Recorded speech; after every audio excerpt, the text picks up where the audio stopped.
Hello बच्चों, welcome to एकेड Excel. आज हम कंटिन्यू करने जा रहे हैं हमारे रेडॉक्स का सेकंड लेक्चर। ठीक है, पिछले लेक्चर की अगर हम बात करें तो हमने पिछले लेक्चर में जनरली जो ज़्यादा बात करी थी वो ऑक्सीडेशन स्टेट को लेकर करी थी। ठीक है, पिछला लेक्चर जो है हमारा पूरा ऑक्सीडेशन स्टेट को समझने में निकल गया था। अब आज का जो लेक्चर है उसमें हम सीखेंगे कि एक तो ऑक्सीडेशन स्टेट से हमें क्या क्या फ़ायदे होते हैं। ऑक्सीडेशन स्टेट पता रहने से एसिडिक स्ट्रेंथ, बेसिक स्ट्रेंथ का पता चल जाता है। ठीक है, हम इक्विवेलेंट वेट निकाल सकते हैं।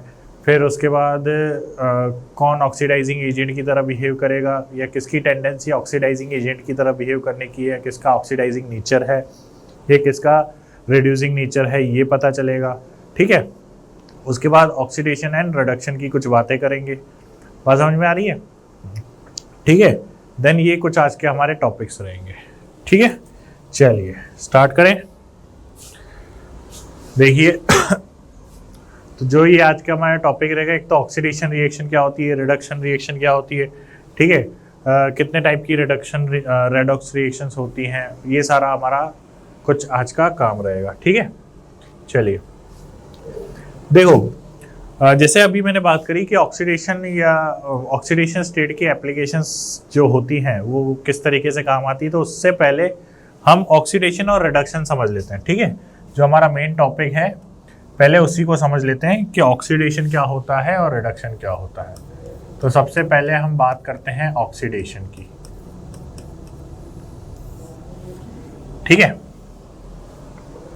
देखो पहली चीज तो ये समझ लो कि ऑक्सीडेशन और रिडक्शन के दौरान इलेक्ट्रॉन का लेन देन होता है। ठीक है, अब इलेक्ट्रॉन का देना ऑक्सीडेशन कहलाता है, इलेक्ट्रॉन का लेना रिडक्शन कहलाता है, पहली चीज तो। ठीक है, तो पहले हम ऑक्सीडेशन की बात कर लेते हैं। तो जनरली ऑक्सीडेशन में क्या होता है, जनरली ठीक है, द लॉस ऑफ इलेक्ट्रॉन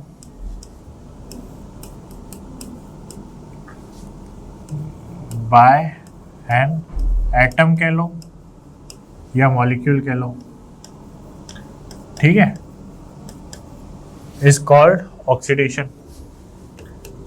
ठीक है, इज कॉल्ड ऑक्सीडेशन, जो सबसे ज्यादा तुम्हें काम आने वाला है। ठीक है, या फिर addition of oxygen, addition of oxygen is called oxidation।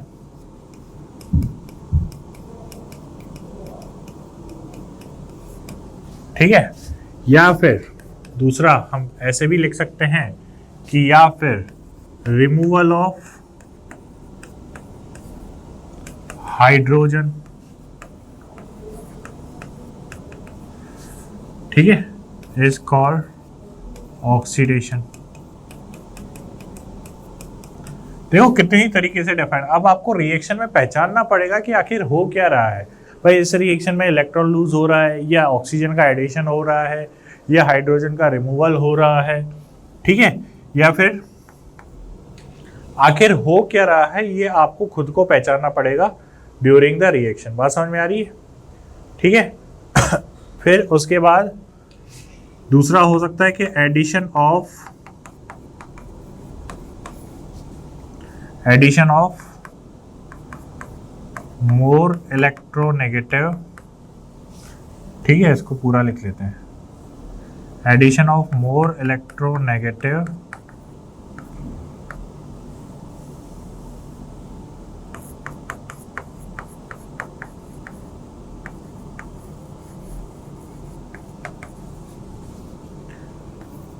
Atom. ठीक है, ये अगर इनमें से कोई भी चीज हो रही है तो जनरली आप यही मान के चलोगे कि यार ऑक्सीडेशन हो रहा है। क्या हो रहा है? ऑक्सीडेशन हो रहा है। जैसे फॉर एग्जांपल, अब एग्जांपल से बात करते हैं। ठीक है, एग्जांपल से बात करते हैं। इधर देखो, जैसे लेट सपोज कि Zn से, ठीक है, Zn जो है वो मान लीजिए इलेक्ट्रॉन लूज करके Zn+2 बन रहा है। तो जाहिर सी बात है कि न्यूट्रल से +2 बनाए तो कितने इलेक्ट्रॉन लूज किए होंगे इसने? 2 इलेक्ट्रॉन लूज किए हैं। ठीक है, तो ये किसको रिप्रेजेंट कर रही है? रिएक्शन ये ऑक्सीडेशन को रिप्रेजेंट कर रही है, ठीक है। यहाँ पे किसको रिप्रेजेंट कर रही है? ऑक्सीडेशन को, क्योंकि इसने इलेक्ट्रॉन लूज किया ना, ठीक है। इसका मतलब क्या है? लॉस ऑफ इलेक्ट्रॉन, ठीक है। किससे? लॉस ऑफ इलेक्ट्रॉन से। दूसरा एग्जांपल देखिए, दूसरे एग्जांपल की बात करूं, जैसे ये Mg है, ठीक है। Mg में अगर मैं ऑक्सीजन जोड़ूं तो क्या बनेगा? MgO बनेगा। तो यहाँ पर भी ये क्या हो रहा है? ऑक्सीडेशन हो रहा है, लेकिन ये कौन सा, कैसे, इस रिएक्शन में क्या प्रोसेस हो रही है? इसमें एडिशन ऑफ ऑक्सीजन हो रहा है। क्या हो रहा है? इसमें एडिशन ऑफ ऑक्सीजन हो रहा है, ठीक है। उसी तरीके से एक और एग्जांपल ले लीजिए, जैसे लेट सपोज कि जैसे ले लेते हैं Mg प्लस Cl2, ठीक है। तो इससे क्या बनेगा? MgCl2। तो Cl क्या है? Cl एक इलेक्ट्रोनेगेटिव एटम है, तो यानी कि इस रिएक्शन में क्या हो रहा है? एडिशन ऑफ Cl हो रहा है, और एडिशन ऑफ Cl यानी कि एडिशन ऑफ इलेक्ट्रोनेगेटिव एटम, तो ये भी क्या हो रहा है? ऑक्सीडेशन हो रहा है, ठीक है। एडिशन ऑफ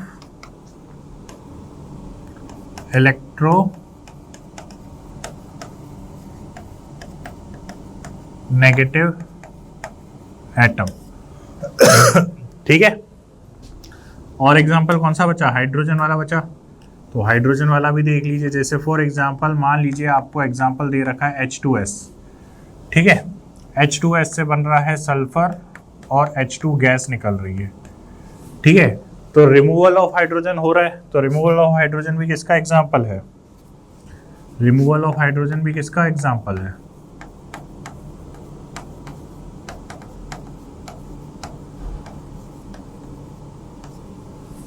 ठीक है।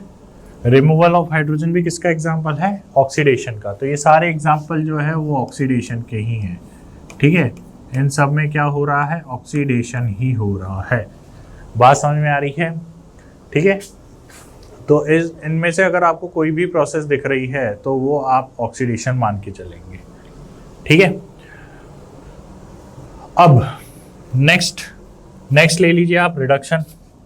नेक्स्ट हम बात करते हैं रिडक्शन की। तो ऑक्सीडेशन से जस्ट रिवर्स वाली जो भी प्रोसेस होगी वो क्या कहलाएगी? वो हमारे लिए रिडक्शन कहलाएगी, ठीक है। बात समझ में आ रही है? चलिए, तो सबसे पहले हम बात करते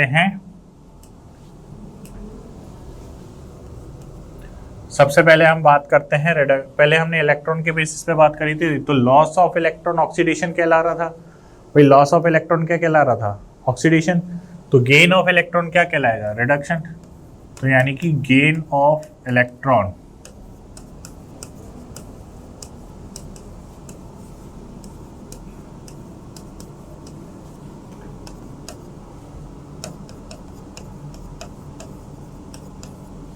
और मॉलिक्यूल इज कॉल्ड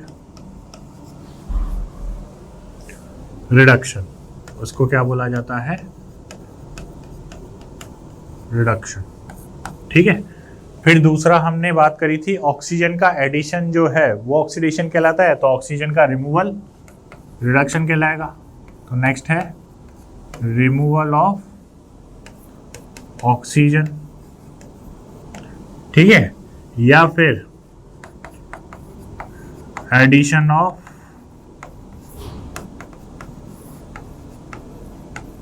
हाइड्रोजन, ठीक है, या फिर वही एक तो हो गया गेन ऑफ इलेक्ट्रॉन, एक हो गया रिमूवल ऑफ ऑक्सीजन, एक हो गया एडिशन ऑफ हाइड्रोजन, या फिर जैसे रिमूवल ऑफ ऑक्सीजन है तो यानी कि removal of more electronegative atom, ठीक है। ये सारी प्रोसेस क्या कहलाएगी आपकी?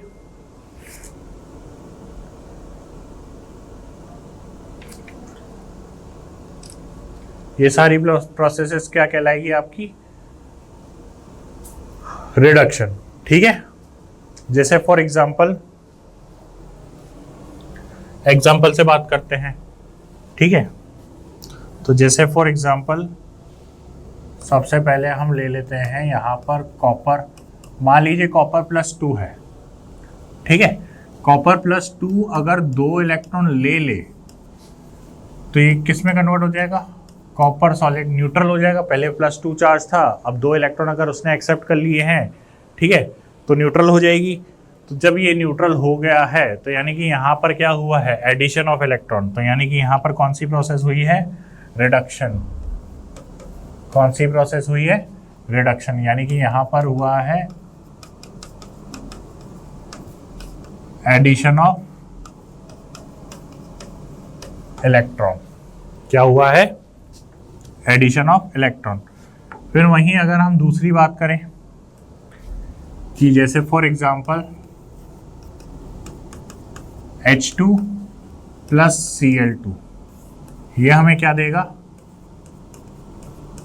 2HCl, ठीक है, क्या देगा, 2HCl।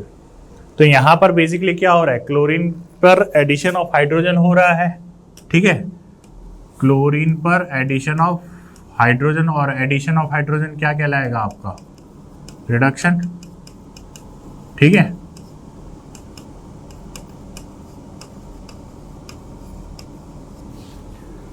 ठीक है, देखो एडिशन ऑफ हाइड्रोजन।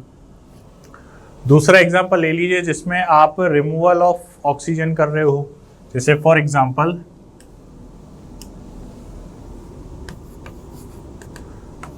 कार्बन के साथ अगर H2O की रिएक्शन कराओगे, कार्बन मोनोऑक्साइड और हाइड्रोजन गैस निकलेगी। तो यहां पर बेसिकली क्या कर रहे हो आप, यहां पर क्या कर रहे हो, H2O का रिडक्शन भाई, इसमें से क्या निकल गया, ऑक्सीजन निकल गया। तो यानी कि यहाँ पर क्या हो रही है, रिडक्शन हो रहा है। लेकिन रिडक्शन किसका हो रहा है, ठीक है, यहाँ पर क्या हो रहा है, रिमूवल ऑफ ऑक्सीजन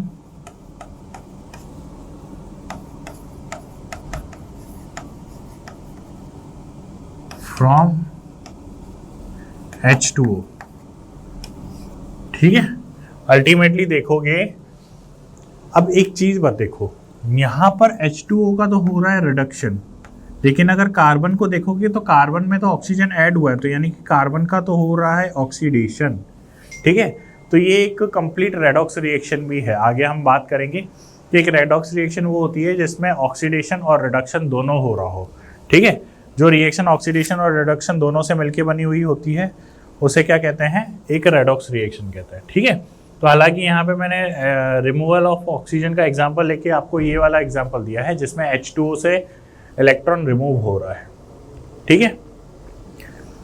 फिर जैसे फॉर एग्जांपल एक और एग्जांपल लेते हैं जिसमें मोर इलेक्ट्रोनेगेटिव एटम रिमूव हो रहा हो, जैसे HgCl2, ठीक है।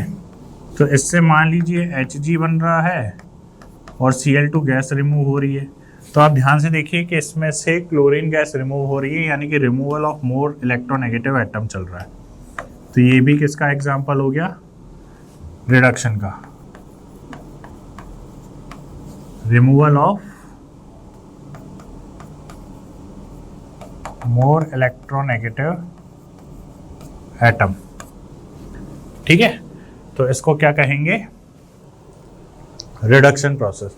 तो ये सारे एग्जाम्पल हो गए रिडक्शन के। तो यानी कि आपको यहाँ से थोड़ा बहुत आइडिया लग गया होगा कि यार ऑक्सीडेशन क्या होता है, रिडक्शन क्या होता है, ठीक है। अब अगर मैं अगले चैप्टर की बात करूँ, जैसे मैंने चैप्टर की स्टार्टिंग में आपको बताया था कि जो चैप्टर के फंडे हैं ज़्यादातर आपके इलेक्ट्रोकेमिस्ट्री में बहुत काम आने वाले हैं, ठीक है।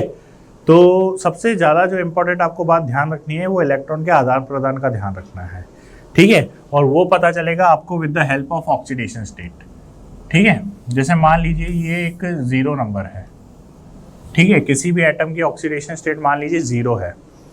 अब अगर वो +1 +2 +3 या +4 हो रही है, ठीक है, या फिर मान लीजिए -1 -2 -3 या -4 हो रही है, ठीक है।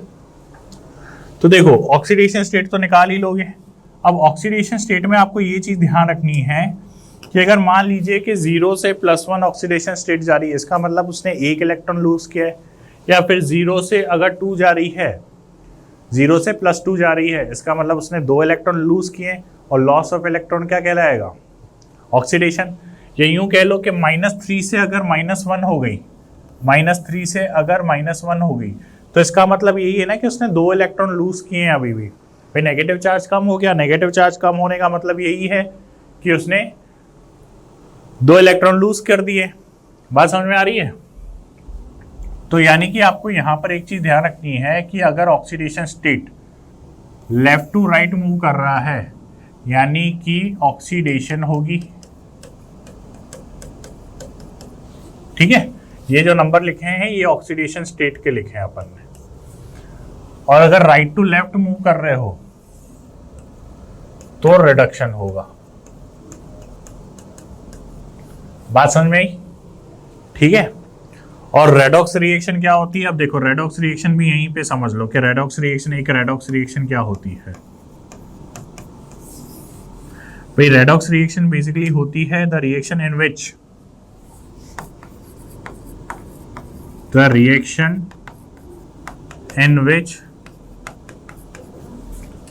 oxidation and reduction occurs simultaneously। ठीक है, ऐसी रिएक्शन जिसके अंदर ऑक्सीडेशन और रिडक्शन दोनों एक साथ चल रहा हो, तभी आप उस रिएक्शन को क्या कहोगे? एक रेडॉक्स रिएक्शन कहोगे। बात समझ में आ रही है? जैसे फॉर एग्जांपल देखो सबसे फेमस कि अगर मान लीजिए कॉपर सल्फेट का एक्वा सॉल्यूशन है, ठीक है, उसमें आपने जिंक की रॉड डाल दी। ठीक है, इलेक्ट्रोकेमिस्ट्री में पढ़ोगे ये सेल्स, डैनियल सेल आप इसी से बनाओगे। तो क्या होगा? जिंक सल्फेट का एक्वा सॉल्यूशन बनेगा और कॉपर सॉलिड में कन्वर्ट हो जाएगा। तो यहां पर एक चीज ध्यान से नोटिस करिए कि यहां पर कॉपर की ऑक्सीडेशन स्टेट है +2, ठीक है, जिंक की ऑक्सीडेशन स्टेट है 0, और प्रोडक्ट साइड आप देखोगे तो जिंक की ऑक्सीडेशन स्टेट हो गई है +2 और कॉपर की ऑक्सीडेशन स्टेट हो गई है 0। दिख रहा है? तो यानी कि कॉपर जो है वो +2 से कहां कन्वर्ट हो गया है? 0 में कन्वर्ट हो गया है। यानी कि +2 से 0, यानी कि राइट टू लेफ्ट हो रहा है, यानी कि यहां पर कौन सी प्रोसेस हो रही है? रिडक्शन हो रहा है। क्या हो रहा है? रिडक्शन हो रहा है। और यहां पर देखिए जिंक को देखिए आप, जिंक में क्या हो रहा है?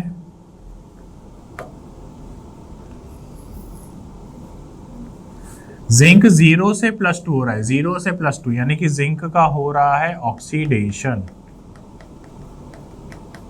यानी कि एक ही रिएक्शन के अंदर ऑक्सीडेशन भी हो रहा है, रिडक्शन भी हो रहा है, इसीलिए इस रिएक्शन को हम क्या कहेंगे? एक कंप्लीट रेडॉक्स रिएक्शन कहेंगे। क्या कहेंगे? रेडॉक्स रिएक्शन कहेंगे। बात समझ में आ रही है? यहां तक कोई दिक्कत? तो एक रेडॉक्स रिएक्शन क्या होती है? जिसमें रिडक्शन एंड ऑक्सीडेशन दोनों साइमल्टेनियसली हो रहे हैं, उसी रिएक्शन को हम क्या कहेंगे? रेडॉक्स रिएक्शन कहेंगे। ठीक है। दूसरी चीज आपको यहां पर यह चीज ध्यान रखनी है कि लॉस ऑफ इलेक्ट्रॉन, ठीक है,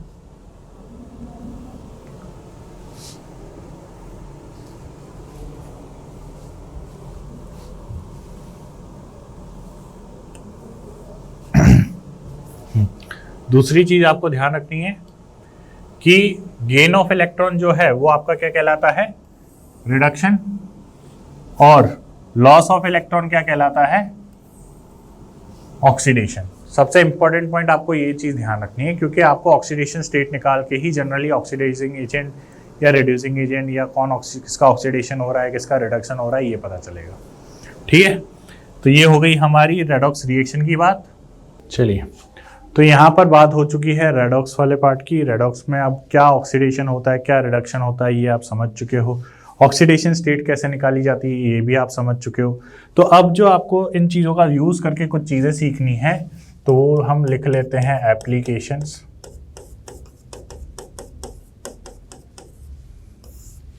ठीक है, एप्लीकेशन। अब ऑक्सीडेशन स्टेट की हेल्प से आप क्या क्या चीज़ें पता कर सकते हो। ऑक्सीडेशन स्टेट की हेल्प से आप एक तो कौन कितना ज़्यादा एसिडिक है या कौन कितना ज़्यादा बेसिक है ये भी आप पता कर सकते हो। जैसे फॉर एग्जांपल मैं थोड़ा सा आइडिया देता हूँ, फिर आपको इस चीज़ को समझाऊंगा। आप जानते हो कि एसिड क्या होते हैं?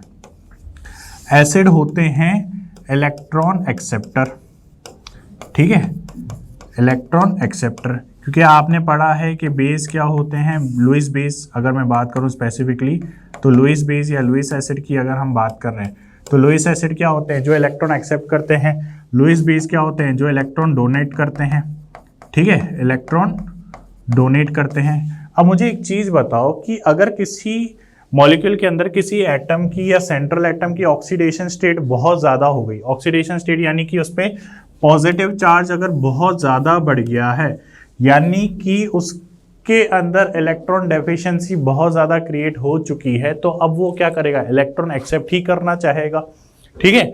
इलेक्ट्रॉन एक्सेप्ट करना चाहेगा तो यानी कि वो कौन सा नेचर शो करेगा? वो एसिडिक नेचर ज़्यादा शो करेगा। बात समझ में आ रही है?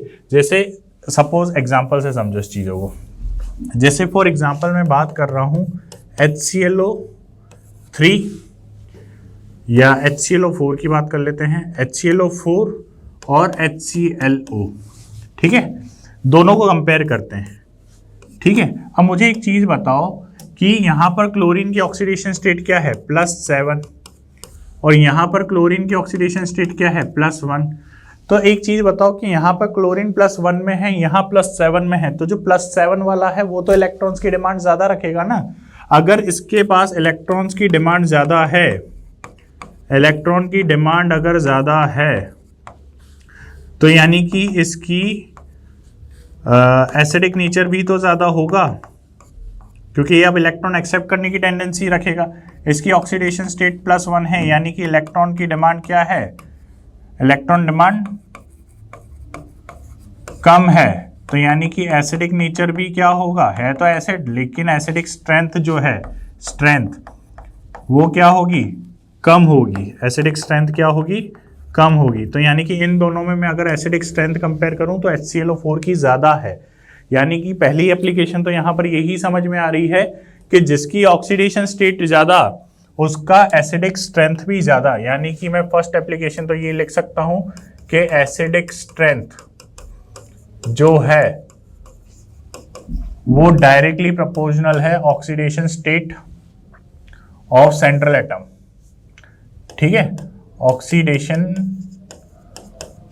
State of central atom. बात समझ में आ रही है?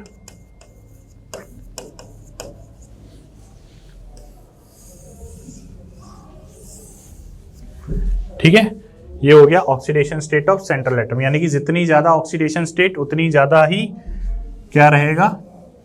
एसिडिक स्ट्रेंथ रहेगा। जैसे फॉर एग्जाम्पल ऐसा ले लेते हैं HClO4, HClO3, HClO2 और HClO, ठीक है। अब इसमें कंपैरिजन करो तो कंपैरिजन देखो, यहाँ पर ऑक्सीडेशन स्टेट है +7, यहाँ है +5, यहाँ है +3, यहाँ है +1। अब ऑक्सीडेशन स्टेट निकालना सिखा चुका हूँ, बार बार नहीं बताऊंगा, ठीक है। अब +7 है तो यानी कि इसकी ऑक्सीडेशन स्टेट ज़्यादा, इसकी एसिडिक स्ट्रेंथ ज़्यादा होगी, देन इसकी होगी, देन इसकी होगी, ठीक है। तो ये चीज़ आप ध्यान रखना। फिर उसके बाद यहाँ पर एक एक्सेप्शनल केस है, किसका? H3PO4, H3PO3 और H3PO2, ठीक है। ये एक एक्सेप्शनल केस है, ये ध्यान रखना। इसको मैं P ब्लॉक में बताऊंगा, इसको मैं P ब्लॉक में समझाऊंगा जब ऑक्सीडाइजिंग ऑक्सी एसिड्स पढ़ेंगे, ठीक है। तो वहां पर हम पढ़ेंगे। यहाँ पे आप देखो ऑक्सीडेशन स्टेट इसकी है +5, ठीक है, इसकी है +3 एंड इसकी है +1।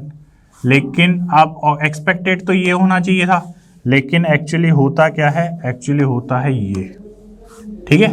तो ये एक एक्सेप्शनल केस है, ठीक है, एक्सेप्शनल केस है जो जनरल ट्रेंड को फॉलो नहीं कर रहा। इसका रीजन जो है वो हम पढ़ेंगे P ब्लॉक में। किस में पढ़ेंगे? पी ब्लॉक में। ठीक है, मैं यहीं पे बता रहा हूं ताकि आपको याद रहे कि चीजें यार जितने एक्सेप्शन जहां जहां दिख जाएंगे, हालांकि आपको जैसे ही रीजन पता चलेगा आप निकाल दोगे आंसर। ठीक है, आप गलतियां नहीं करोगे। जो भी एक्सेप्शन है, एक्सेप्शन जैसी कोई चीज नहीं होती, आपको रीजन जो है वो पता होना चाहिए। ठीक है, एक्सेप्शन का मतलब होता है कि वो जनरल ट्रेंड को फॉलो नहीं कर रहा और उसके पीछे कुछ ना कुछ रीजन होता है, वो रीजन आपको पता होना चाहिए। बात समझ में आ रही है? तो पहला केस तो ये हो गया। ठीक है, नेक्स्ट देखो, नेक्स्ट हमें पता चलता है कि ऑक्सीडाइजिंग एजेंट और रिड्यूसिंग एजेंट के बारे में। ठीक है, तो सेकेंड एप्लीकेशन हमें क्या पता चलता है, रिड्यूसिंग एंड ऑक्सीडाइजिंग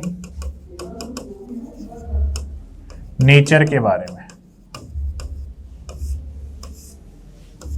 ठीक है, अब इसमें बहुत इंपॉर्टेंट टर्म है, वो आपको समझनी है कि एक तो ऑक्सीडाइजिंग एजेंट क्या होता है और रिड्यूसिंग एजेंट क्या होता है। तो सबसे पहले हम समझते हैं ऑक्सीडाइजिंग एजेंट। ठीक है, ये बहुत इंपॉर्टेंट वर्ड है, बहुत ज्यादा यूज होने वाला है, oxidising agent and reducing agent. ठीक है, यहीं पे मैं लिख भी देता हूं दूसरा, रिड्यूसिंग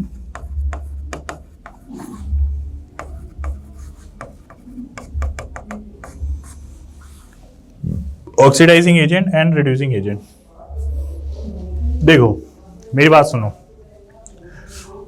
एजेंट क्या होता है? एजेंट वो होता है जो हमारा काम करता है। ठीक है, जैसे प्रॉपर्टी एजेंट हो गया। ठीक है, दलाल जिसको बोलते हैं, दलाल। ठीक है, ल है पीछे। तो ऑक्सीडाइजिंग एजेंट कौन होगा? जो ऑक्सीडेशन कर रहा होगा सामने वाले का। और अब सामने वाले का अगर ऑक्सीडेशन करना है तो यानी कि सामने वाले से इलेक्ट्रॉन लेने पड़ेंगे, तभी सामने वाले का ऑक्सीडेशन होगा। अब सामने वाले से अगर इलेक्ट्रॉन ले रहा है कोई मॉलिक्यूल, भाई एजेंट मतलब दूसरे का काम करना है। ठीक है, तो ऑक्सीडाइजिंग एजेंट मतलब दूसरे का ऑक्सीडेशन करना है। तो दूसरे का ऑक्सीडेशन करने के लिए हमें क्या है, उस मॉलिक्यूल को इलेक्ट्रॉन लेना पड़ेगा। बात समझ में आ रही है? तो अगर वो इलेक्ट्रॉन ले रहा है तो खुद का क्या कर रहा है, खुद इलेक्ट्रॉन ले रहा है यानी कि रिडक्शन हो रहा है, और सामने वाले का क्या हो रहा है, ऑक्सीडेशन हो रहा है। बात समझ में आ रही है? तो ऑक्सीडाइजिंग एजेंट कौन होगा? The molecule which oxidize other molecule and undergo self reduction is called oxidizing agent। उसको क्या बोलेंगे? Oxidising agent.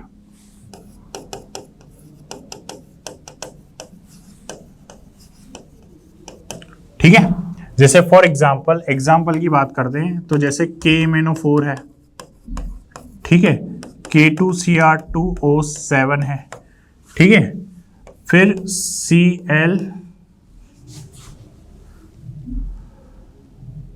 Cl2 है। ठीक है, Br2 है, I2 है। तो ये बहुत अच्छे ऑक्सीडाइजिंग एजेंट है। कैसे? तो इस चीज को समझो। देखो ये हमें पता चलेगा with the help of oxidising agent. देखो मैं मिटा दूंगा इसलिए इस चीज को यहीं नोट कर लेना। जैसे फॉर एग्जांपल मैं समझाता हूं KMnO4 से। ठीक है, KMnO4 है यहां पर। अब KMnO4 में अगर मैं Mn की बात करूं तो यहां पर इसकी ऑक्सीडेशन स्टेट है +7। अब Mn+7 तो इलेक्ट्रॉन ऑलरेडी ऑलमोस्ट लूज कर चुका है। अब इससे ज्यादा इसके लूज करने की टेंडेंसी रहेगी क्या? नहीं रहेगी। तो जो भी इसके नेबर में मॉलिक्यूल होगा उससे ये इलेक्ट्रॉन लेगा। क्या करेगा? इलेक्ट्रॉन लेगा। तो जब इलेक्ट्रॉन ले रहा है तो इसका क्या हो रहा है? इसका तो रिडक्शन हो रहा है, और जो मॉलिक्यूल इलेक्ट्रॉन लूज कर रहा है उसका क्या हो रहा है? ऑक्सीडेशन। तो ये किसकी तरह बिहेव कर रहा है? ये इसके लिए ऑक्सीडाइजिंग एजेंट की तरह बिहेव कर रहा है। किसकी तरह बिहेव कर रहा है? ऑक्सीडाइजिंग एजेंट की तरह बिहेव कर रहा है। बात समझ में आ रही है? ठीक है, तो ऑक्सीडेशन स्टेट से आपको पता चल रहा है कि कौन ऑक्सीडाइजिंग एजेंट की तरह बिहेव करेगा। तो जनरली जिनकी ऑक्सीडेशन स्टेट बहुत ज्यादा होगी ना, ठीक है, जैसे एग्जांपल लो Cl2 का। Cl2 यहाँ पर क्या है, जीरो ऑक्सीडेशन स्टेट में। अब Cl2 जनरली Cl माइनस में कन्वर्ट होने की टेंडेंसी रखेगा, ठीक है। तो Cl2 Cl, देखो Cl2 Cl माइनस में कन्वर्ट हो रहा है, यानी कि इलेक्ट्रॉन ले रहा है। इलेक्ट्रॉन क्या कर रहा है, ले रहा है। तो जिससे भी इलेक्ट्रॉन ले रहा होगा उसका क्या हो रहा होगा, उसका तो ऑक्सीडेशन हो रहा होगा ना। बात समझ में आ रही है? तो ये हमें कुछ इस तरीके से पता चलता है। बात समझ में आ रही है? ठीक है। तो यहाँ पर ये +7 ऑक्सीडेशन स्टेट में है, यहाँ पे ये +6 ऑक्सीडेशन स्टेट में है, ये 0 ऑक्सीडेशन स्टेट में है, ठीक है। तो ये ऑक्सीडाइजिंग एजेंट की तरह बिहेव करेंगे। फिर रिड्यूसिंग एजेंट की तरह कौन बिहेव करेगा, ऐसे ग्रुप जो सामने वाले का रिडक्शन कर रहे हो और खुद का क्या कर रहे होंगे, ऑक्सीडेशन कर रहे होंगे, यानी कि सामने वाले को इलेक्ट्रॉन दे रहे होंगे। तो जाहिर सी बात है कि ये खुद इलेक्ट्रॉन रिच होंगे, खुद तो इलेक्ट्रॉन रिच होंगे तभी तो इलेक्ट्रॉन दे रहे होंगे, यानी कि इनकी ऑक्सीडेशन स्टेट बहुत कम होगी, ठीक है, बहुत ज्यादा कम होगी। तो यानी कि the molecule which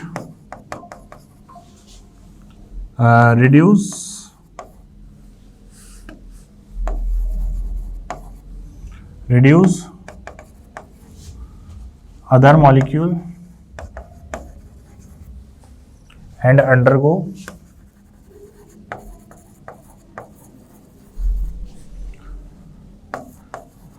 self oxidation is called reducing agent। उसको क्या बोला जाता है, reducing एजेंट। बात समझ में आई? तो इसमें अगर मैं एग्जांपल्स की बात करूं, एग्जांपल ले लीजिए आप Na2H2O3, ठीक है, Na2H2O3 हो गया, फिर आपका H2O2 हो गया। H2O2 जो है वो दोनों की तरह दोनों कर सकता है, वो ऑक्सीडेशन भी कर सकता है, वो रिडक्शन भी कर सकता है, ठीक है। H2O2 हो गया, Na2H2O3 हो गया, फिर उसके बाद Br- हो गया, I- हो गया, ठीक है। ये सब क्या है, बहुत अच्छे रिड्यूसिंग एजेंट हैं, ठीक है। तो ये हो गई आपकी oxidising agent and reducing agent की कहानी, ठीक है। अब देखो नेक्स्ट दूसरा जो इंपॉर्टेंट पार्ट है इसका, कैलकुलेशन ऑफ इक्विवेलेंट वेट, ठीक है। थर्ड एप्लीकेशन है कैलकुलेशन ऑफ इक्विवेलेंट वेट। अब मोल कॉन्सेप्ट आपने अच्छे से पढ़ा है, ठीक है। मोल कॉन्सेप्ट में आपने क्या चीजें पढ़ रखी है, मोल कॉन्सेप्ट में इक्विवेलेंट वेट पढ़ा है आपने अच्छे से, बताइए इक्विवेलेंट वेट क्या होता है। तो आप अच्छे से जानते हैं कि इक्विवेलेंट वेट क्या होता है। इक्विवेलेंट वेट होता है, देखो इक्विवेलेंट वेट होता है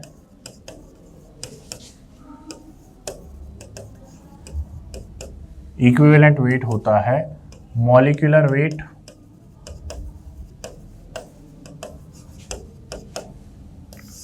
अपॉन एन फैक्टर। क्या होता है, molecular weight upon n factor, ठीक है। अब जैसे एग्जांपल से समझो, जैसे फॉर एग्जांपल मैं एक एग्जांपल ले लेता हूं Cr2O7, ठीक है, K2Cr2O7 यानी कि 2-, ठीक है। K2Cr2O7 जो है वो कन्वर्ट हो रहा है Cr+3। तो एन फैक्टर निकालना पड़ेगा भाई, मॉलिक्यूलर वेट तो निकाल लोगे तुम। जैसे फॉर एग्जांपल यहाँ पे मैं K2Cr2O7 लिख रहा हूँ, ठीक है, इसको मैं K2Cr27 भी लिख सकता हूँ। बस इसका जो ये K वाला पार्ट है ये आयनाइज होके लिखा है, तो मैंने आयनिक फॉर्म लिखा है यहाँ पे। तो आप एक चीज नोटिस करिए कि Cr2O7 -2 किस में कन्वर्ट हो रहा है, Cr+3 में कन्वर्ट हो रहा है, ठीक है। हाल फिलहाल आप इतनी सी बात ध्यान रखिए। तो अगर मैं इसके लिए एन फैक्टर निकालूं तो एन फैक्टर का मतलब क्या है, एन फैक्टर का मतलब है कि कितने इलेक्ट्रॉन लूज या गेन किए गए हैं। एन फैक्टर यहां पर क्या है, नंबर ऑफ इलेक्ट्रॉन लॉस और गेन, ठीक है, ड्यूरिंग रिएक्शन। अब इस चीज को समझो, मैं यहां क्या कहना चाहता हूं। पहले तो आप यहां पर ऑक्सीडेशन स्टेट निकालिए, क्रोमियम की ऑक्सीडेशन स्टेट क्या है? क्या यहाँ पे क्रोमियम की ऑक्सीडेशन स्टेट +6 है? यस। अब +6 से +3 हो रहा है, यानी कि एक क्रोमियम जो है +6 से +3 हो रहा है, यानी कि 3 इलेक्ट्रॉन वो क्या कर रहा है? गेन कर रहा है। ठीक है, 3 इलेक्ट्रॉन गेन कर रहा है। अल्टीमेटली यहाँ पर रिडक्शन हो रहा है। क्या हो रहा है? रिडक्शन हो रहा है। और 3 इलेक्ट्रॉन क्या हो रहे हैं? गेन हो रहे हैं। क्या हो रहे हैं? गेन, यानी कि ले रहा है। अब एक क्रोमियम 3 इलेक्ट्रॉन ले रहा है, लेकिन यहां पर क्रोमियम कितने प्रेजेंट है? मैं इसके लिए एन फैक्टर देख रहा हूं। किसके लिए देख रहा हूं? इसके लिए। तो एन फैक्टर क्या होगा इसके लिए? देखो टोटल क्रोमियम कितने हैं? यहां पर 2 हैं, और क्रोमियम 6 से 6 - 3, यानी कि 3 इलेक्ट्रॉन ले रहा है। ऑक्सीडेशन स्टेट कहां से कहां जा रही है? -6 से +6 से +3, यानी कि 6 - 3, यानी कि 2 × 3 यानी कि 6, यानी कि इसके लिए जो एन फैक्टर होगा, इसके लिए एन फैक्टर होगा वो कितना होगा? 6 होगा। बात समझ में आई? तो फिर इसके लिए जब आप इक्विवेलेंट वेट निकालोगे, तो इसका मॉलिक्यूलर वेट अपॉन 6, और मॉलिक्यूलर वेट में आपको आयनिक फॉर्म नहीं लेना, आपको पूरा फॉर्म लेना है। K2Cr2O7 ही लेना पड़ेगा। ठीक है, K2Cr2O7 ही लेना पड़ेगा, यानी कि आप इसको ऐसे लिख सकते हो 242/6। फिर कैलकुलेशन तो आती ही है। ठीक है, तो आप एन फैक्टर निकालो, इक्विवेलेंट वेट निकालोगे। बात समझ में? इक्विवेलेंट वेट कैसे निकाला जाता है? सबसे जरूरी मुद्दा जो है इक्विवेलेंट वेट निकालने के लिए वो है एन फैक्टर। एन फैक्टर आपको इसी तरीके से निकालना है। बात समझ में आ रही है? ठीक है, जैसे फॉर एग्जाम्पल एक और एग्जाम्पल ले लेते हैं सिंपल सा, उससे आपको और अच्छे से समझ में आएगा। जैसे फॉर एग्जाम्पल जैसे एक एग्जाम्पल और समझिए एन फैक्टर निकालने के लिए। जैसे यहां पर देखिए कि Cl2 से मान लीजिए Cl- में कन्वर्जन हो रहा है। ठीक है, Cl- में कन्वर्जन हो रहा है। तो अगर मैं इसके लिए एन फैक्टर देखूं, Cl2 के लिए एन फैक्टर अगर मैं देखूं, तो आप देखिए ऑक्सीडेशन स्टेट जो है वो 0 से कहाँ जा रही है? -1। अब अगर मैं इसके लिए एन फैक्टर देखना चाहता हूं, तो एन फैक्टर मैं देखूंगा कितने क्लोरीन है? 2, और 0 से कहाँ जा रहा है? -1। ठीक है, तो 0 से -1, तो यानी कि 2। एन फैक्टर की वैल्यू हमेशा पॉजिटिव ही होगी। ठीक है, आप चाहो तो यहाँ पे जो है higher number minus lower number भी लिख सकते हो। ठीक है, एन फैक्टर निकालने का सीधा तरीका number of molecule higher oxidation state minus lower oxidation state. ठीक है, क्योंकि एन फैक्टर की वैल्यू जो है वो हमेशा पॉजिटिव ही होगी। और यहां पर क्या लिखना है? Number of atoms present in molecule.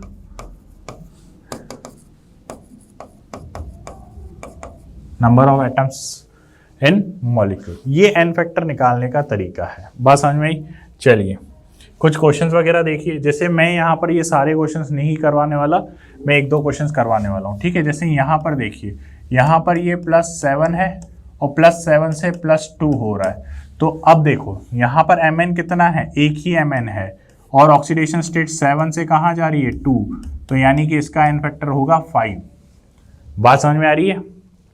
ठीक है, अब इसमें देखिए 4th एग्जाम्पल, यहाँ पे कार्बन की ऑक्सीडेशन स्टेट कितनी है? निकालो। कार्बन की ऑक्सीडेशन स्टेट कितनी है? +3। ठीक है, और यहाँ पर कितनी है? +4, यानी कि +3 से +4 हो रहा है, यानी कि एक कार्बन एक इलेक्ट्रॉन लूज कर रहा है। तो यहाँ पे टोटल नंबर ऑफ कार्बन कितने हैं? 2, और 4 - 3, यानी कि टोटल एन फैक्टर जो आएगा इसका 2 आएगा। ठीक है, क्या आएगा? 2 आएगा। बात समझ में आ रही? ये वाला भी देखिए, जैसे यहाँ पर आयरन की ऑक्सीडेशन स्टेट कितनी है? +3। ठीक है, और यहाँ पर कितनी है? +2। अब इसके लिए अगर मैं एन फैक्टर देखूंगा, टोटल आयरन 2 है और 3 से कहाँ जा रहा है? 2, यानी कि एन फैक्टर आएगा इसका 2। इसी तरीके से निकालनी है, समझ में? इसके लिए एन फैक्टर निकालना होगा तो यहाँ पे 1 रखोगे और 3 - 2 करोगे तो 1 आएगा। ठीक है, इसका एन फैक्टर 1 है, इसका एन फैक्टर 2 है। बात समझ में आ रही है? क्योंकि यहाँ पे दो आयरन है, यहाँ पे एक आयरन है। ठीक है, और कोई भी एग्जांपल ले लीजिए, जैसे ये वाला देख लीजिए, K2Cr2O7 +3 से ये अभी हमने किया +6 से +3 में जा रहा है। ठीक है, 2 6 - 3, ठीक है, कितना आएगा? 6 आएगा। ठीक है। तो एन फैक्टर कैलकुलेट करना काफ़ी आसान है, सिंपल सी बातें हैं। देखो यहाँ पे अब ये हमसे पूछा है कि CO पे चार्ज कितना है, ऑक्सीडेशन स्टेट का मामला है। CO टोटल कितने साइनाइड है, 6 साइनाइड है, और ओवरऑल चार्ज कितना है, -3। CO 6 साइनाइड पे कितना चार्ज होता है, -1 -3। भाई CN - ही तो लिखते हो हमेशा, ठीक है। तो यानी कि साइनाइड पे -1 चार्ज होता है, तो ये हो गया -6 -3, CO आ जाएगा -3 + 6, यानी कि CO आ जाएगा आपका +3। तो कितना चार्ज आ गया, +3। बात समझ में आई। नेक्स्ट क्वेश्चन देखिए। तो रिएक्शन लिथियम यहाँ पे 0 ऑक्सीडेशन स्टेट में है और यहाँ पर +1 ऑक्सीडेशन स्टेट में, तो क्या हो रहा है, ऑक्सीडेशन हो रहा है। तो लिथियम अंडरगोज ऑक्सीडेशन, ठीक है। यहाँ पर देखिए, यहाँ पर H2 -1 ऑक्सीडेशन स्टेट में ऑक्सीजन, और यहाँ पर -2 है और यहाँ पर 0 है, यानी कि एक ही ऑक्सीजन -2 में भी जा रहा है, 0 में भी जा रहा है, तो यानी कि डिस्प्रोपोर्शनेशन रिएक्शन है। तो यानी कि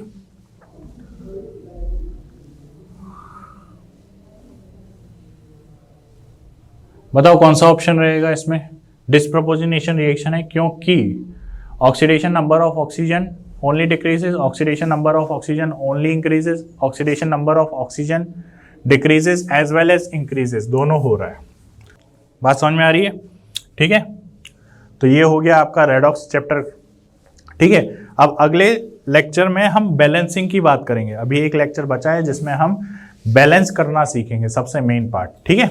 तो इस चैप्टर के नोट्स की अगर आपको PDF चाहिए, नोट्स की PDF चाहिए, CRE चाहिए, लेक्चर वाइज असाइनमेंट चाहिए, माइनर टेस्ट, मेजर टेस्ट या प्रीवियस ईयर्स क्वेश्चन के सॉल्यूशन चाहिए, तो ये सब हमारी वेबसाइट पे अवेलेबल है, आप विजिट करिए और देखिए, ठीक है। और वीडियो अगर अच्छा लग रहा है तो इसे लाइक करिए, चैनल को सब्सक्राइब करिए और बेल आइकन को ज़रूर प्रेस करिएगा ताकि आपको नेक्स्ट वीडियो की नोटिफिकेशन मिलती रहे। चलिए, तो ये हो गई हमारी रेडॉक्स की बातें। अब नेक्स्ट देखो, लगे हाथ अपन टाइप्स ऑफ रेडॉक्स रिएक्शन भी डिस्कस कर लेते हैं, ठीक है। अगली हेडिंग डालो, types of redox reaction.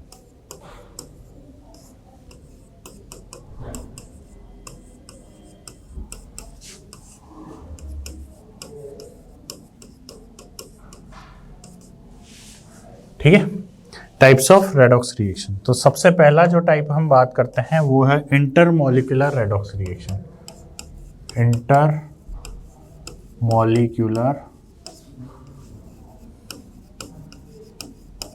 Redox reaction, ठीक है। इंटरमॉलिक्यूलर का मतलब क्या है, दो मॉलिक्यूल्स के बीच में रेडॉक्स रिएक्शन हो रहा है, ठीक है। तो यानी कि जाहिर सी बात है कि ये एक इंटरमॉलिक्यूलर रेडॉक्स रिएक्शन ही तो है। इसका ऑक्सीडेशन, इसका रिडक्शन हो रहा है एंड जिंक का ऑक्सीडेशन हो रहा है। तो दो मॉलिक्यूल्स के बीच में जब रिएक्शन होती है तो उसको क्या बोला जाता है, इंटरमॉलिक्यूलर रिडक्शन, ठीक है। तो यानी कि जब when oxidation and reduction occurs simultaneously in a reaction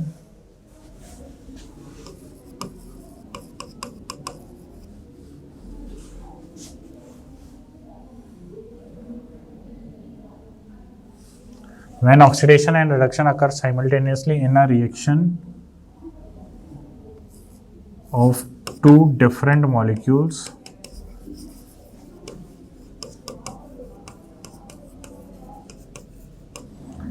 ठीक है, दो डिफरेंट मॉलिक्यूल्स के ऑक्सीडेशन और रिडक्शन हो रहा है रिस्पेक्टिवली, तो हम उसे क्या कहेंगे, कॉल्ड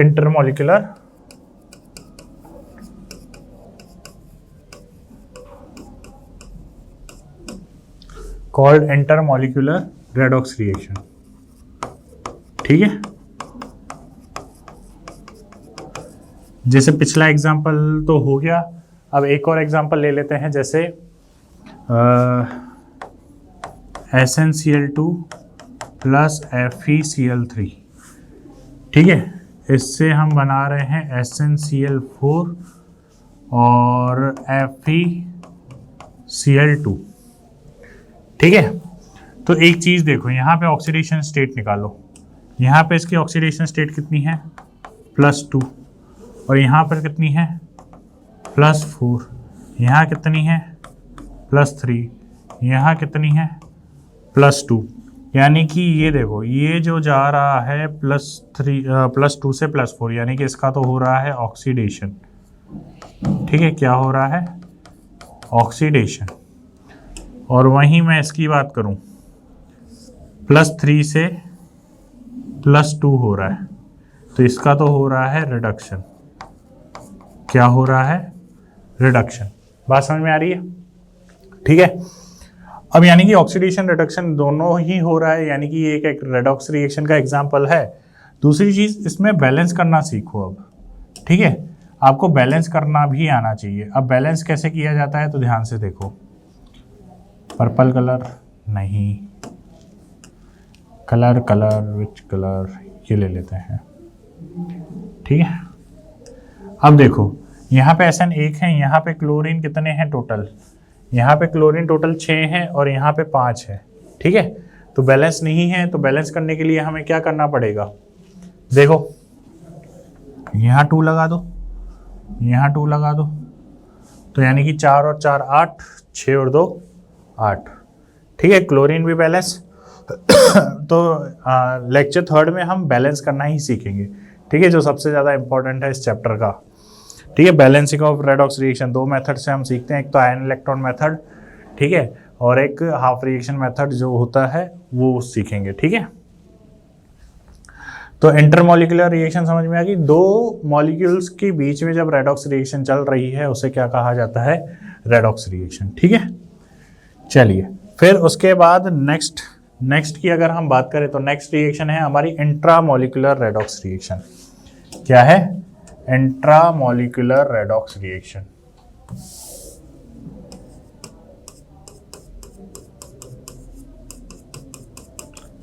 इंट्रामॉलिक्यूलर रेडॉक्स रिएक्शन।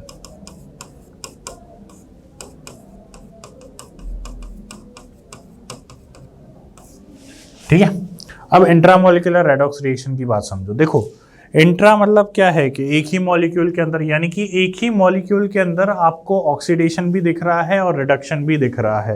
बात समझ में आ रही है? जैसे एग्जाम्पल से बात करते हैं, एग्जाम्पल से समझो इसको। जैसे फॉर एग्जाम्पल मैंने आपको दे दिया KClO3, ठीक है, इससे आप बना रहे हो KCl एंड Cl2। ये एक जनरल रिएक्शन दे रखी है। अब इसमें आप एक बार ये देखिए,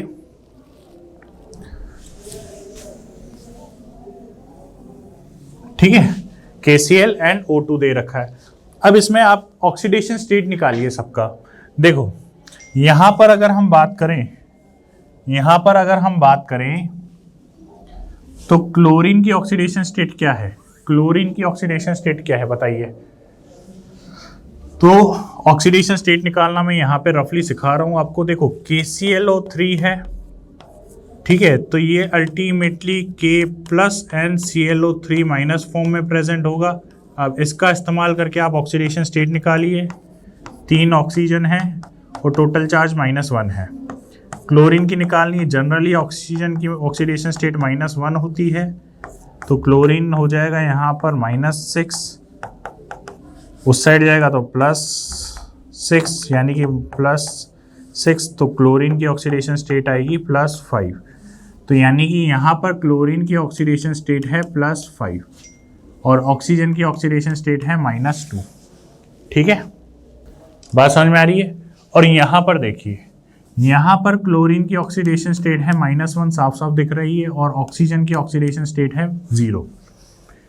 तो एक चीज देखिए, यहाँ पर एक ही मॉलिक्यूल के अंदर से क्लोरीन का तो हो रहा है क्या, +5 से -1, यानी कि रिवर्स, यानी कि रिडक्शन। क्या हो रहा है, रिडक्शन। और वहीं इसमें देखिए ऑक्सीजन का देखो -2 से क्या हो रहा है, ऑक्सीजन से -2 का हो रहा है 0, यानी कि यहाँ पर हो रहा है डेशन यानी कि -2 से 0 लेफ्ट टू राइट मूव कर रहा है, ऑक्सीडेशन स्टेट, तो ऑक्सीडेशन। तो एक जब सिंगल मॉलिक्यूल का ही ऑक्सीडेशन हो रहा हो और रिडक्शन हो रहा हो, सिंगल मॉलिक्यूल के अंदर से दो डिफरेंट एटम, ऐसा कह लेते हैं, सिंगल मॉलिक्यूल के अंदर जब दो डिफरेंट एटम्स का ऑक्सीडेशन या रिडक्शन हो रहा होगा तब हम उसे क्या कहेंगे, इंट्रामॉलिक्यूलर रेडॉक्स रिएक्शन। ठीक है, तो डेफिनेशन लिख देते हैं। ठीक है, when in a single molecule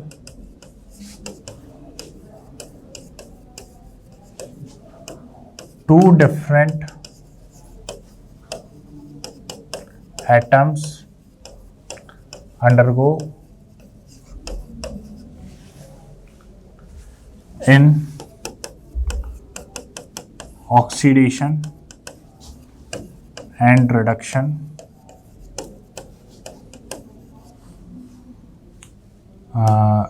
are called intramolecular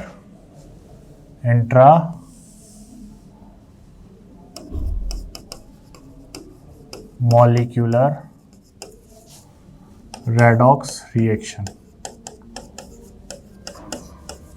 ठीक है, उसको क्या बोला जाता है, इंट्रामोलिकुलर रेडॉक्स रिएक्शन। बात समझ में आ रही है?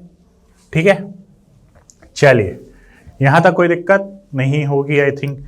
अब third type of redox reaction चलते हैं जो कि बहुत इंपॉर्टेंट है, वो है डिस्प्रपोजिनेशन रिएक्शन। क्या है? डिस्प्रपोजिनेशन रिएक्शन। थर्ड नंबर है आपका डिस्प्रपोजिनेशन रिएक्शन। ठीक है, डिस्प्रपोर्शनेशन रिएक्शन। अब इसमें देखो, डिस्प्रपोर्शनेशन रिएक्शन में एक बात का ध्यान से सुनना, मैं जो बोल रहा हूं उसको ध्यान से सुनना।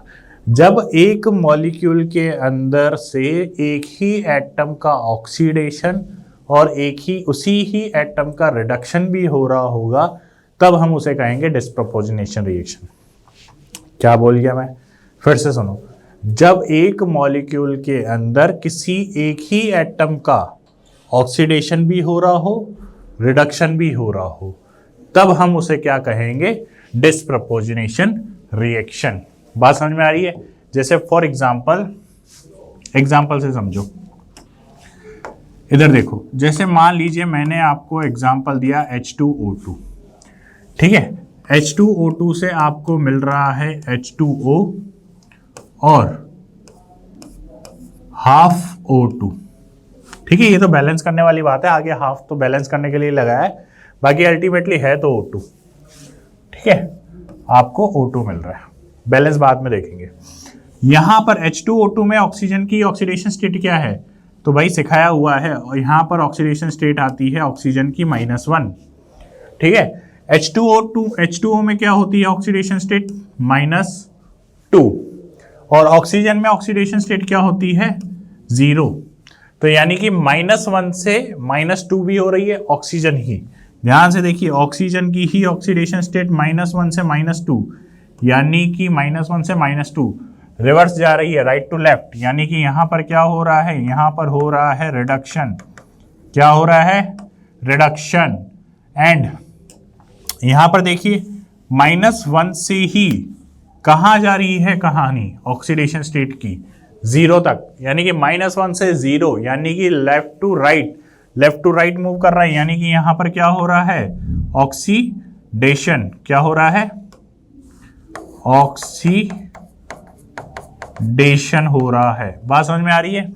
तो एक ही एटम यानी कि ऑक्सीजन का यहां पर आप ध्यान से देखिए, ऑक्सीडेशन भी हो रहा है, रिडक्शन भी हो रहा है, तो इसको हम क्या कहेंगे, डिस्प्रपोर्शनेशन रिएक्शन। ठीक है, तो यहां पे मैं लिख देता हूं कि when in a redox reaction single atom of an molecule undergoes in reduction as well as oxidation, ठीक है, एक ही एटम कहां ऑक्सीडेशन में भी गया हो, रिडक्शन में भी गया हो, इज कॉल्ड रेडॉक्स रिएक्शन। ऐसी रिएक्शन को हम क्या बोलते हैं? रेडॉक्स रिएक्शन बोलते हैं। बात समझ में आ रही है? तो डिस्प्रपोजिनेशन रिएक्शन क्या होती है, बात समझ में आई? ठीक है, इसका और भी एग्जाम्पल हैं, बट एग्जाम्पल आप क्वेश्चंस में कर सकते हो। ठीक है तो डिस्प्रपोजिनेशन रिएक्शन क्लियर है। अब डिस्प्रपोजिनेशन रिएक्शन का जस्ट रिवर्स होता है कॉम्प्रपोजिनेशन रिएक्शन। क्या होता है? कॉम्प्रपोजिनेशन रिएक्शन। कॉम्प्रपोजिनेशन रिएक्शन, ठीक है। कॉम्प्रपोजिनेशन रिएक्शन देखो अल्टीमेटली ये क्या होता है? Reverse of disproportionation. तो देखो डेफिनेशन सिंपल सी लिख देते हैं, रिवर्स ऑफ डिस्प्रपोजिनेशन रिएक्शन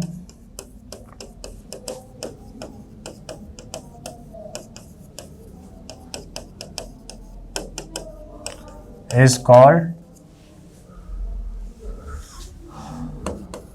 कॉम्प्रपोजिनेशन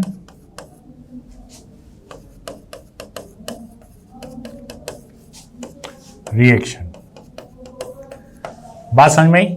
ठीक है, इसका एग्जाम्पल समझो। देखो एग्जाम्पल समझने से पहले चीजों को समझो कि डिस्प्रपोजिनेशन में हो क्या रहा था। ध्यान से देखो, डिस्प्रपोजिनेशन में क्या हो रहा है कि -1 से -2 एंड 0 दोनों टाइप की ऑक्सीडेशन स्टेट बन रही है। ठीक है, यहां पर समझो, ध्यान देना कि -1 ऑक्सीडेशन स्टेट से -2 ऑक्सीडेशन स्टेट का एटम भी बन रहा था एंड 0 ऑक्सीडेशन स्टेट का भी बन रहा था। डिस्प्रपोजिनेशन में क्या होगा? डिस्प्रपोजिनेशन में उल्टा होगा। क्या उल्टा होगा कि देखो येलो वाला पार्ट तो क्या हो गया आपका? येलो वाला पार्ट तो हो गया आपका डिस्प्रपोजिनेशन। क्या हो गया? डिस्प्रपोजिनेशन।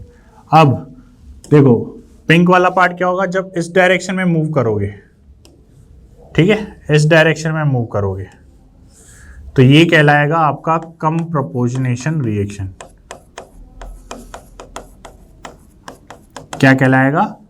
कॉम्प्रपोजिनेशन रिएक्शन, यानी कि दो डिफरेंट ऑक्सीडेशन मिलाकर एक सिंगल ऑक्सीडेशन स्टेट बना रहे हैं, उसे क्या कहेंगे हम? डिस्प्रपोजिनेशन रिएक्शन। जैसे एग्जांपल से समझो, एग्जांपल ले लेते हैं हम HClO प्लस Cl माइनस, ये आपको दे रहा है Cl2। अब इसमें ऑक्सीडेशन स्टेट निकाल के देखो, आप ऑक्सीडेशन स्टेट निकाल के देखो, ठीक है, और साथ में OH माइनस भी दे रहा है। अब इसमें आप ऑक्सीडेशन स्टेट निकालिए। किसकी ऑक्सीडेशन स्टेट निकालोगे? क्लोरीन की ऑक्सीडेशन स्टेट निकालिए। यहां पर क्लोरीन की ऑक्सीडेशन स्टेट क्या आएगी? +1, ठीक है। यहां पर क्या आ रही है? -1, और यहां पर क्या आएगी? होमोडायटोमिक है 0। अरे इसमें डाउट है क्या? अरे वैसे ही निकालनी। देखो हाइड्रोजन क्लोरीन और ऑक्सीजन से मिलकर बना हुआ है और नेट चार्ज 0 है। हाइड्रोजन की ऑक्सीडेशन स्टेट हम जनरली +1 लेते हैं, क्लोरीन की हमें निकालनी है, ऑक्सीजन की हम -2 लेके चलते हैं, टोटल 0 है। ठीक है, तो क्लोरीन की आ गई -1 = 0, तो ये आ जाएगा +1। ठीक है, तो क्लोरीन की ऑक्सीडेशन स्टेट कितनी हो गई? +1। बात समझ में आ रही? अब यहां पर देखो कि क्लोरीन का ही क्या हो रहा है? क्लोरीन का ही यहां पर देखो क्या हो रहा है? +1 से 0, यानी कि रिडक्शन। ठीक है, क्या हो रहा है? रिडक्शन। किसका हो रहा है? क्लोरीन का। वहीं उसी तरह यहां पर ध्यान से देखिए, -1 से 0, यानी कि -1 से 0 राइट साइड, यानी कि यहां पर क्या हो रहा है? ऑक्सीडेशन। क्या हो रहा है? ऑक्सीडेशन, यानी कि एक ही एटम का रिडक्शन भी हो रहा है और एक ही एटम का ऑक्सीडेशन भी हो रहा है, क्लोरीन। ठीक है, तो ऐसी रिएक्शन को हम क्या कहते हैं? कॉम्प्रपोजिनेशन रिएक्शन। यानी कि रिवर्स ऑफ डिस्प्रपोजिनेशन रिएक्शन क्या होती है? कम प्रोपोजनेशन रिएक्शन। तो ये हो गई आपकी टाइप्स ऑफ रेडॉक्स रिएक्शंस। ठीक है, कितने टाइप की पड़ी? इंट्रामोलिकुलर, इंटरमोलिकुलर, ठीक है, उसके बाद डिस्प्रोपोजनेशन रिएक्शन एंड कम प्रोपोजनेशन रिएक्शन। ये 4 टाइप की आपके रेडॉक्स रिएक्शन है। आपको पहचानना आना चाहिए कि क्या रेडॉक्स रिएक्शन में कौन से टाइप की है, प्लस किसका रिडक्शन हो रहा है, किसका ऑक्सीडेशन हो रहा है, ये भी आपको पहचानना आना चाहिए। वो कैसे पहचानने में आएगा? ऑक्सीडेशन स्टेट की हेल्प से। ठीक है, ऑक्सीडेशन स्टेट की हेल्प से आप पहचान लोगे।